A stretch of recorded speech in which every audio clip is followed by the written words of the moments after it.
आज के modern time के बोरवेल मशीन एयर प्रेशर से ड्रिल करते हैं जो 2500 मीटर की गहराई तक ड्रिल कर सकते हैं। यह लगभग 2.5 किलोमीटर होता है और इसके कंप्रेसर का एयर प्रेशर आपको हैरान कर देगा जो 4500 psi का है। क्या आप इमेजिन कर सकते हो कि यह प्रेशर कितना ज्यादा है? अंदाजा आप इस बात से लगा सकते हो कि हमारे गाड़ियों के टायर में सिर्फ 30 से 40 psi के प्रेशर से हवा भरी जाती है। यह जो आप मशीन देख रहे हो इसका नाम down the hole drilling rig है, जिसको शॉर्ट में DTH बोलते हैं। यह बोरवेल मशीन ठीक हमारे घर में छोटी ड्रिल मशीन होती है उसी की तरह काम करती है, लेकिन यहाँ पर जो ड्रिल बिट होता है वह अलग टाइप का होता है जो हाई प्रेशर एयर पर ऑपरेट करता है, जो एक बहुत ही बेहतरीन इंजीनियरिंग भी है। इस मशीन में बेसिकली दो सेपरेट मैकेनिज्म होते हैं जो मिलकर काम करते हैं। एक कंप्रेसर जो हाई प्रेशर एयर को कंप्रेस करने का काम करता है और दूसरा मैकेनिज्म ड्रिलिंग रिग होती है जो बोरवेल को ड्रिल करने का काम करती है। कंप्रेसर और ड्रिल रिग कई बार आपको एक ही ट्रक पर दिख जाएगी, लेकिन जो हेवी ड्यूटी मशीन होती है उनके कंप्रेसर की साइज काफी ज्यादा बड़ी होती है, तो उनके कंप्रेसर को एक अलग ट्रक पर रखा जाता है। एक्चुअल में ज्यादातर हम इस ड्रिलिंग रिग में इंटरेस्टेड होते हैं, लेकिन यहाँ पर मास्टरमाइंड कंप्रेसर ही होता है जो साइड में ट्रक पर लोडेड रहता है। यहाँ पर एक हेवी ड्यूटी इंजन लगा रहता है जो लगभग 400 से 500 HP की पावर का होता है। यह डिपेंड करता है कि मशीन की ड्रिलिंग पावर कितनी है। यदि मशीन 1000 मीटर तक ही ड्रिल कर सकती है तो इसके इंजन की पावर भी कम ही होगी। यह इंजन 12 सिलेंडर का हो सकता है जो ठीक हमारे नॉर्मल गाड़ियों के इंजन की तरह ही काम करता है। इंजन की मेन शाफ्ट कंप्रेसर से जुड़ी रहती है। यह एक रोटरी स्क्रू टाइप कंप्रेसर है। इस कंप्रेसर में दो रोटर होते हैं, एक मेल रोटर दूसरा फीमेल रोटर। सिर्फ मेल रोटर को ही इंजन से डायरेक्ट पावर मिलती है। कंप्रेसर के पहले एयर फिल्टर लगा रहता है जो बाहर से हवा को अंदर की तरफ खींचता है और हवा में अवेलेबल डस्ट पार्टिकल को रिमूव करता है।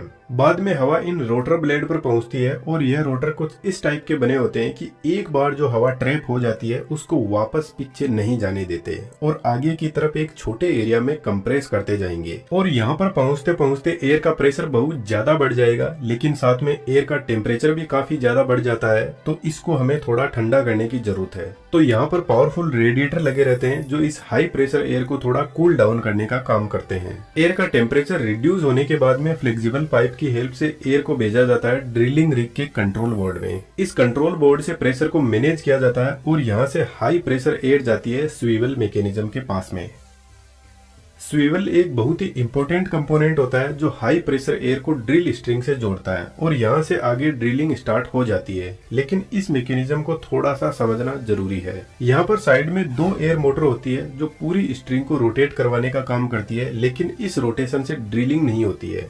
इसके कुछ अलग ही काम है, मैं आपको आगे बताऊंगा। यह दोनों मोटर भी एयर प्रेशर से ही काम करती है, जिनका मैकेनिज्म हमें समझना चाहिए। मोटर का रोटर सेंटर में ना होकर थोड़ा सा साइड में होता है। जब हाई प्रेशर एयर यहाँ पर आती है तो इन ब्लेड पर फोर्स लगाएगी जिससे रोटर रोटेट करने लगेगा। जब यह एयर ब्लेड पर फोर्स लगाते हुए यहाँ पर पहुंचती है तो एरिया काफी ज्यादा बड़ा हो जाता है, जिससे एयर का प्रेशर डाउन हो जाता है और यह लो प्रेशर एयर हमारे किसी भी काम की नहीं है। तो यहाँ पर साइड में लगे होल से एयर को बाहर छोड़ दिया जाता है। इस तरीके से मोटर कंटिन्यूअस रोटेट करने लगती है। यह मोटर देखने में छोटी है, लेकिन इसकी पावर काफी ज्यादा हाई होती है।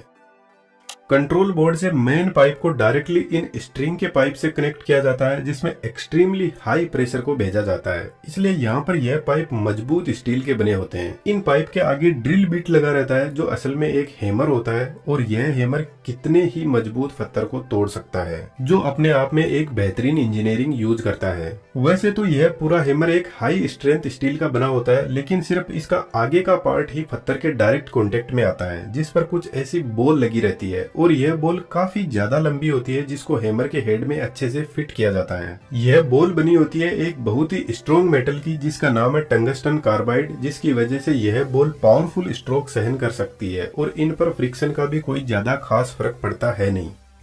हैमर को खोलकर देखते हैं इसके अंदर क्या प्रोसेस चलती है। यह मेन हैमर होता है, इसके आगे बॉल लगी रहती है।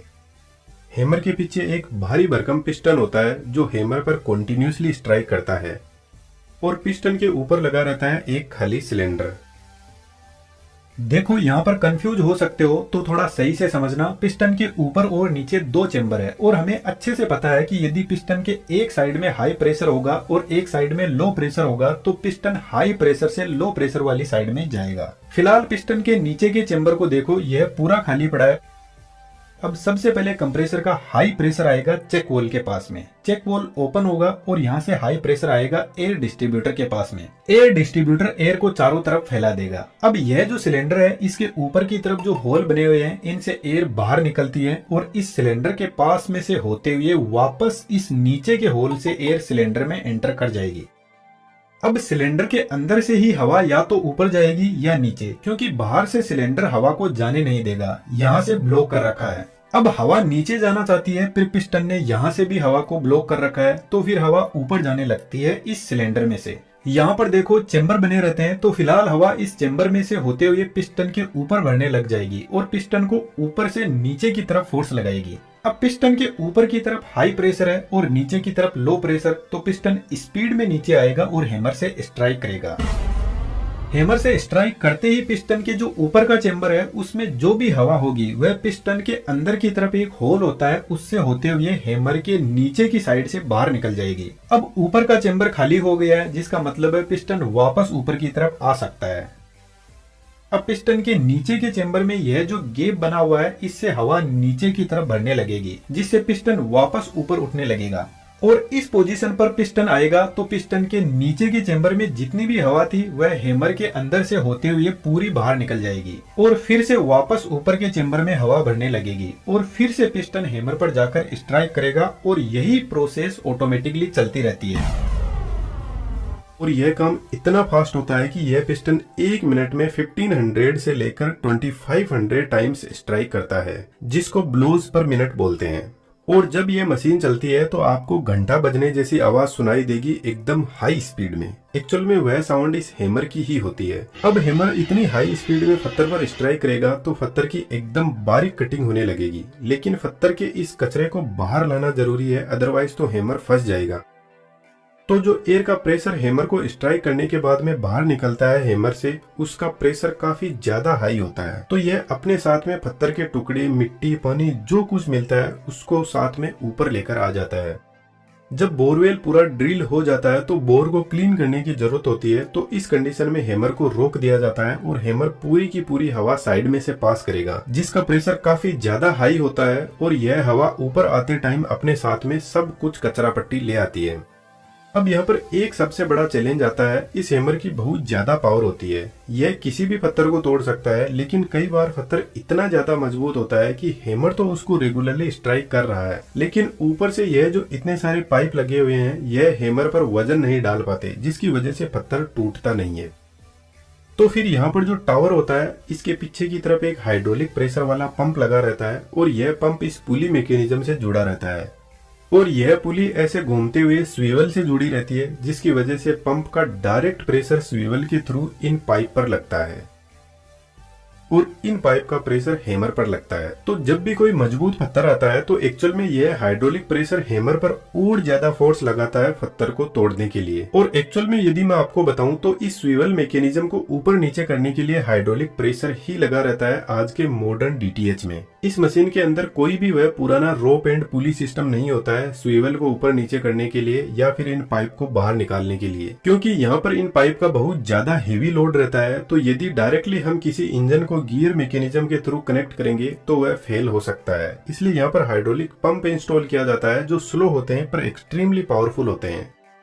अब क्या आप बता सकते हो कि यह स्ट्रिंग रोटेट क्यों कर रही है?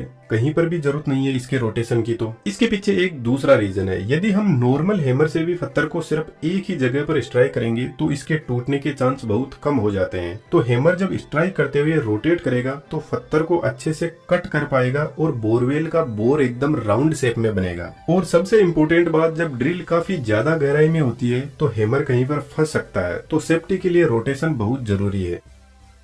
साइड में रोबोट आर्म भी लगी रहती है जो ऑटोमेटिकली इन पाइप्स को उठाकर स्वीवल मैकेनिज्म से कनेक्ट करती है। इस रोबोट आर्म में भी कुछ हाइड्रोलिक पंप लगे रहते हैं। इसके अलावा भी बहुत सारे हाइड्रोलिक पंप यहाँ पर होते हैं। तो इन सभी को ऑपरेट करवाने के लिए एक छोटा इंजन भी यहाँ पर लगा रहता है।